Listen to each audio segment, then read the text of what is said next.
નમસ્કાર, જોહાર. ખૂબ મોટી સંખ્યામાં વૃક્ષો કાપવા એ માણસની હત્યા કરવા કરતાં પણ એક ગંભીર પાપ છે અને આવા લોકો માફીને લાયક નથી. આ ટિપ્પણી છે નામદાર સુપ્રીમ કોર્ટની તાજ ટ્રેપેઝિયમ કેસ વખતેની, અને હાલમાં પણ સુપ્રીમ કોર્ટને અભિનંદન આપવા ઘટે, કારણ કે હૈદરાબાદ સેન્ટ્રલ યુનિવર્સિટીની આસપાસમાં આવેલી 400 એકર જમીનને જે ડિફોરેસ્ટેશન કરવા જઈ રહી આઈએમડી કંપનીને લપડાક લગાવી તાત્કાલિક અસરથી એને રોક લગાવી.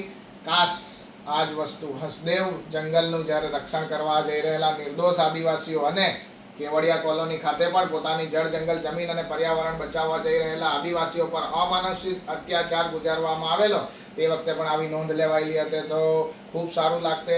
પરંતુ ખેર, આજે અભિનંદનને પાત્ર એવા સેન્ટ્રલ યુનિવર્સિટી હૈદરાબાદના વિદ્યાર્થીઓ કે જે લોકો દંડા ખાઈને પણ અડીખમ રહ્યા, અને સારું છે કે એ લોકોને નક્સલવાદી પણ નથી કહેવામાં આવ્યા. નહીં તો અમારી જેમ જે આદિવાસી વિદ્યાર્થીઓ હોય કે આદિવાસી નેતા હોય કે આદિવાસી યુવક હોય, જે લોકો જળ જંગલ જમીન અને પર્યાવરણને નુકસાન કરતા પ્રોજેક્ટનો વિરોધ કરે છે, એ લોકોને નક્સલવાદી પણ કહી દેવામાં આવે છે, ખોટા કેસો પણ કરવામાં આવે છે અને અમારા જેવાય તો જેલમાં પણ જવું પડે છે. પરંતુ ઉત્તરાખંડ હોય કે કેરળનો ડીપ સી માઇનિંગ પ્રોજેક્ટ હોય કે હસદેવ જંગલ હોય કે આ હૈદરાબાદ સેન્ટ્રલ યુનિવર્સિટી હોય કે કર્ણાટકના પ્રોજેક્ટ્સ હોય, તમામ જે પર્યાવરણના જળ જંગલને નુકસાન કરતા પ્રોજેક્ટ્સ હોય તેનો અમે છાતી ઠોકીને વિરોધ કરીશું. અને હાલમાં ભરૂચ ખાતે 4500 એકર જમીનમાં જે જીએમડીસી કંપની લિગ્નાઇટના ખદાનના નામે વિનાશકારી પ્રોજેક્ટ લાવી રહી છે, તેનો પણ અમે અત્યારથી જ વિરોધ કરીએ છીએ. અન્ય ભૂતકાળમાં તાપી પાર રિવર લિંક પ્રોજેક્ટ હોય કે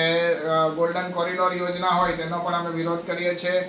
દરેક માણસોને જીવવાનો અધિકાર છે અને એના માટે આવનારી પેઢીના ભવિષ્ય માટે સુરક્ષિત પર્યાવરણ હોવું ખૂબ જરૂરી છે. માટે તમામને અમે અપીલ કરીએ છીએ કે શેડ્યુલ 5 એરિયામાં થતા નુકસાનકારી પ્રોજેક્ટને અટકાવી પર્યાવરણનું નુકસાન થતું અટકાવવા માટે સહભાગી બનો.